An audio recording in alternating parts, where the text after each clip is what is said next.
A graça e a paz do Senhor Jesus, irmãos. Sejam bem-vindos a mais esse vídeo. Nosso objetivo é te aproximar mais de Deus, através de mensagens e experiências que vão edificar a sua vida. Deixe seu pedido de oração nos comentários e vamos ao vídeo.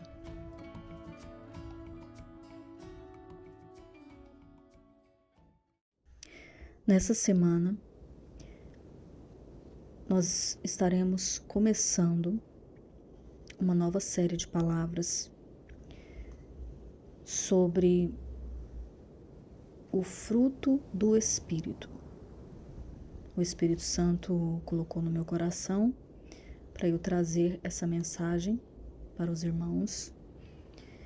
E estudando essa palavra, eu fiquei surpresa, inclusive, porque é uma mensagem fundamental. Você já vai entender por quê. E que a gente quase não ouve pregar hoje nas igrejas, né? Na verdade, se nós formos compreender essa mensagem, ela é a base, né, do Evangelho. E as consequências são muito sérias. Por quê? Quero iniciar, para que você possa entender por que é tão sério, quero iniciar pela passagem de Mateus, capítulo 7, versículos 21 ao 23. Nem todo aquele que me diz, Senhor, Senhor, entrará no reino dos céus, mas apenas aquele que faz a vontade de meu Pai, que está nos céus. Muitos me dirão naquele dia, Senhor, Senhor, não profetizamos em teu nome? Em teu nome não expulsamos demônios? E não realizamos muitos milagres? Então eu lhes direi claramente, nunca os conheci. Afastem-se de mim, vocês que praticam o mal.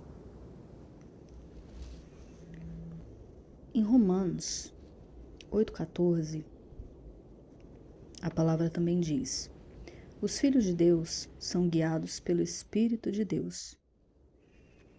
Então, nós podemos já de antemão entender que o fruto do Espírito, ele está relacionado com a obediência. Quando eu obedeço ao Senhor, eu produzo o fruto do Espírito, que tem 9 características.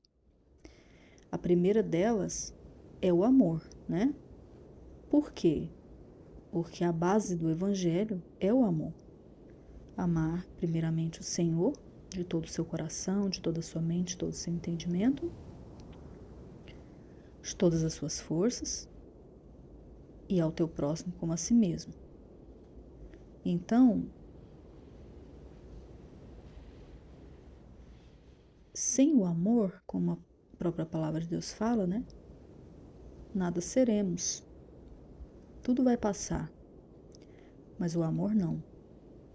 Então, o fruto, ele inicia com o amor, porque sem o amor, não tem como termos todas as 8 características subsequentes. Porque o amor é renúncia, né? O amor é o deixar de lado os meus próprios interesses pelos interesses de Deus e do reino de Deus. Então, o fruto do Espírito está descrito lá em Gálatas 5, versículos 22 e 23. Interessante, né, que o versículo que a gente acabou de citar de Mateus, no qual ele diz, ele condena, né, aqueles que fizeram milagres, expulsaram demônios, mas na verdade não tinham ele como Senhor, também estão nos versículos 22 e 23, né? Interessante isso. Mas eu quero trazer então aqui a raiz da palavra fruto.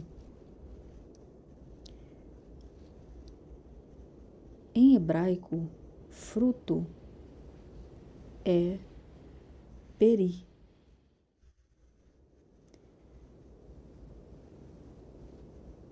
É escrito por 3 letras hebraicas: o Pei, Resh e Yod. Cada uma das letras hebraicas, elas correspondem a uma parte do corpo humano. Cada uma dessas letras nos ajudam a entender como o fruto é formado. Então, o Pei, que parece uma letra G de cabeça para baixo, significa boca. O Resh significa cabeça. E o Yod significa mão. Sendo assim, essa palavra aponta para falar, meditar e agir. Ou seja, as nossas palavras, a nossa mentalidade e as nossas ações.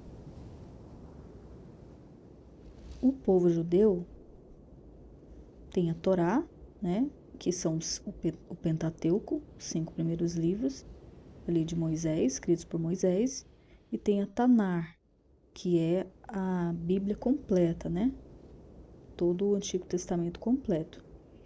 E na Tanar, essa palavra, peri, ela aparece 29 vezes, sendo 15 vezes só em Gênesis. E ela sempre aparece com significados. Aparece em 3 contextos diferentes, como o fruto de uma árvore, o fruto do ventre da mulher e fruto das ações, que é o nosso caso, né? O caso aqui do nosso estudo. Em grego, fruto é karpos, ou seja, a parte de uma árvore que pode ser comida, a parte que alimenta o corpo humano. Então, o que eu posso compreender? Que o fruto do Espírito, ele é para mim e para o meu próximo, porque esse fruto, ele vai me alimentar, mas ele também vai alimentar aqueles que estão perto de mim. Agora eu vou ler novamente Mateus 7, só que eu vou ler do versículo 15 até o versículo 20, para a gente poder compreender aqui melhor. A árvore e seu fruto. Cuidado com os falsos profetas. Eles vêm a vocês vestidos de pele de ovelhas, mas por dentro são lobos devoradores. Vocês os reconhecerão por seus frutos. Pode alguém colher uvas de um espinheiro ou figos de ervas daninhas? Semelhantemente, toda árvore boa dá frutos bons, mas a árvore ruim dá frutos ruins. A árvore boa não pode dar frutos ruins, nem a árvore ruim pode dar frutos bons. Toda árvore que não produz bons frutos é cortada e lançada ao fogo. Assim, pelos seus frutos, vocês os reconhecerão. Então, a gente já sabe que fruto em hebraico é peri. E cada letra, né, ela representa uma parte do corpo. Falar, pensar e agir. Eu não posso saber o que uma pessoa pensa, eu posso saber o que eu penso, né? Aqui ele está advertindo, né, para a gente observar as ações das pessoas, porque, como ele diz no versículo 15, eles vêm a vocês vestidos de peles de ovelhas, mas por dentro são lobos devoradores. Então, por dentro, o dentro eu não consigo enxergar, mas eu consigo perceber o que existe dentro pelo exterior, pelo falar, né? Pelas duas outras partes, que é o falar e agir. Então, eu consigo perceber pelas ações, né, das pessoas, pelo seu falar, que sai da sua boca, e pelo seu agir, que é as obras das suas mãos. Mas o objetivo nosso neste canal não é nós observarmos o outro, né? Mas é observarmos a nós mesmos, porque nós vamos prestar contas de nós diante de Deus. Então, nós precisamos observar, né? Como está o nosso pensar, o nosso falar, o nosso agir, e mudar a fonte, né? Que é o pensar. Como diz a palavra de Deus, guarda o seu coração, porque dele procedem as fontes da vida. Então, lá na fonte, né, no pensar, vai produzir o meu falar e vai produzir o meu agir. Uma das coisas que Satanás mais procura fazer é contaminar os nossos pensamentos, contaminar o nosso coração, para que a nossa árvore se torne ruim e assim os nossos frutos também se tornem ruins. Decepções nas igrejas, né? Decepções com irmãos, decepções com pastores. É uma das coisas que afastam as pessoas da comunhão do corpo de Cristo e, consequentemente, do próprio Cristo, que o Cristo tem corpo, e esse corpo, ele é constituído de mais de um membro, não existe corpo de um membro só. Ele é constituído de vários membros. Nós vivemos, irmãos, numa batalha, é uma batalha que quando nós observamos, né, aqui mesmo, redes sociais, e nós vemos tantas coisas, né, tantos escândalos, tantas pessoas falando mal, né, umas das outras, canais, inclusive, que falam mal, né, se dizem cristãos, mas na verdade estão falando mal, estão expondo as pessoas, estão expondo a fraqueza, a debilidade de outras pessoas, que é algo que o Senhor não aceita, né? Nenhum de nós queremos ter a nossa fraqueza exposta, não é verdade? Você gostaria que a sua fraqueza fosse exposta? Que o seu defeito fosse exposto? Não. Mas o diabo, ele trabalha para que a gente passe a ter essa mentalidade. Ele trabalha para contaminar os nossos pensamentos, né? E assim tornar as nossas ações iníquas. Porque um ímpio é aquele que nunca conheceu a Deus. Então, aquele que conheceu a Deus e conheceu Jesus, ele não será mais um ímpio. Ele era ímpio, conheceu Jesus, deixou de ser ímpio. Agora, ele deve ser um pio, né? P-I-O, pio. Ele deve ser um santo, né? Mas o diabo, ele procura, quando eu digo pio, é o contrário de ímpio, né? Ímpio e versus pio, né? Mas o diabo, ele procura transformar aqueles que conheceram a Deus em iníquos, pessoas que conheceram a Deus, a verdade, mas foram contaminadas e elas passaram a praticar as obras da carne. A gente pode perceber que isso é uma realidade, porque Gálatas, o livro de Gálatas, que é onde fala das obras da carne e do fruto do Espírito, foi escrito para os cristãos, não foi escrito para ímpios. Né? Nenhum livro da Bíblia foi escrito para ímpios.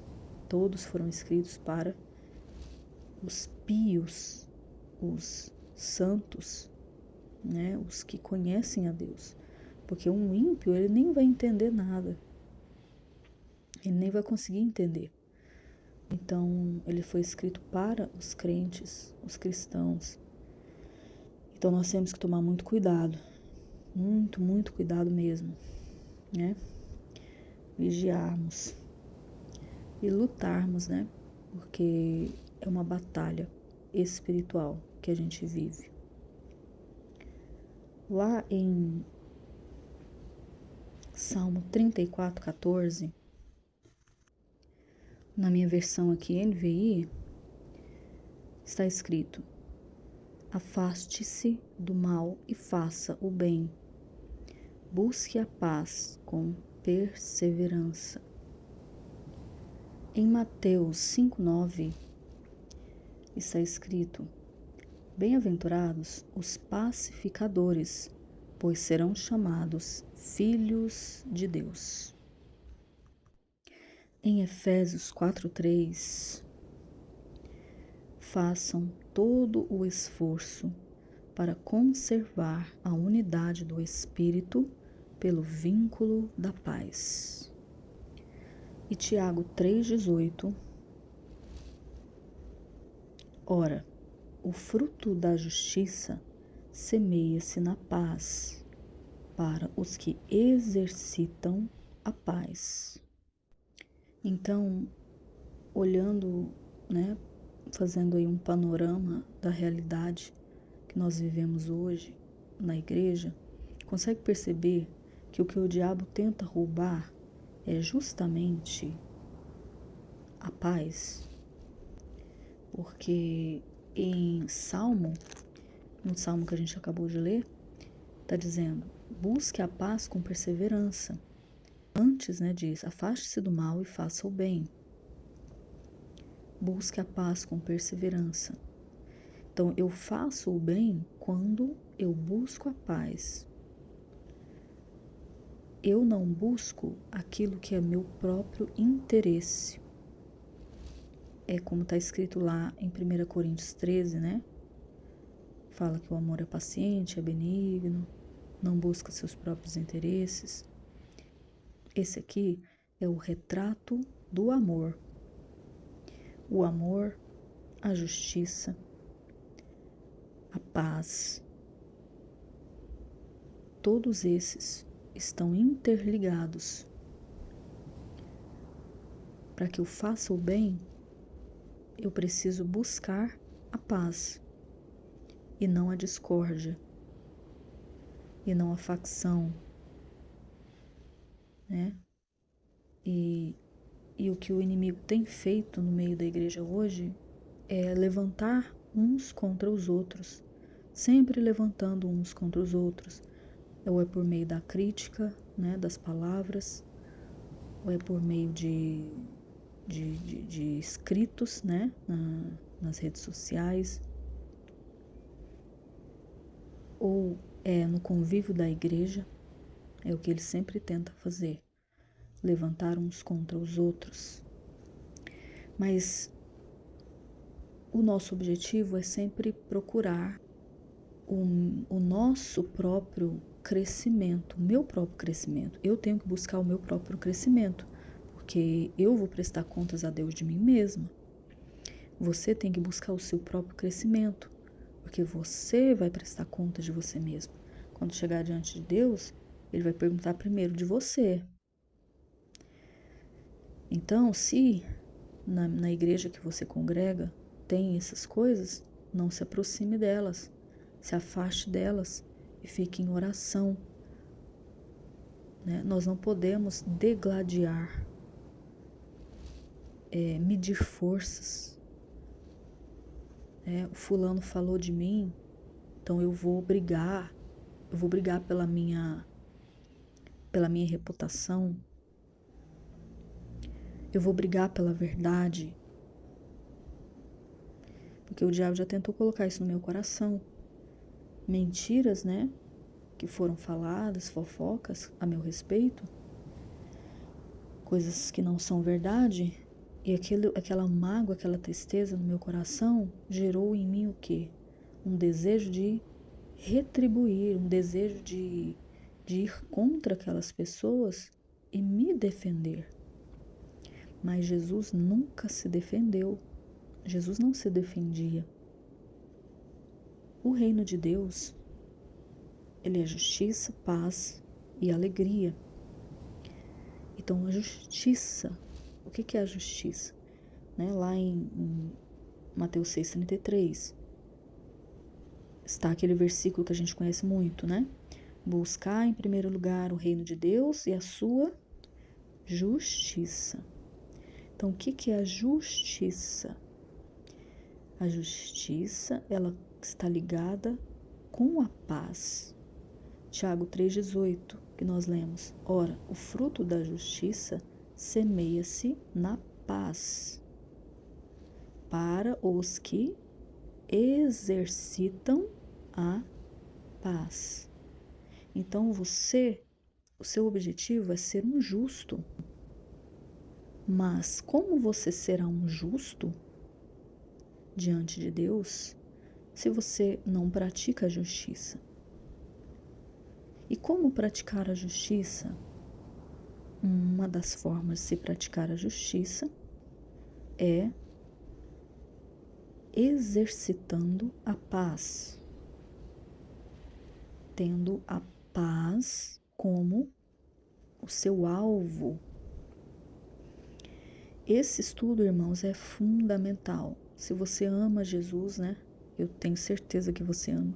Se você ama a palavra de Deus, eu quero te convidar a estar aqui na próxima quarta-feira. No momento eu não estou conseguindo subir vídeos aos domingos, né?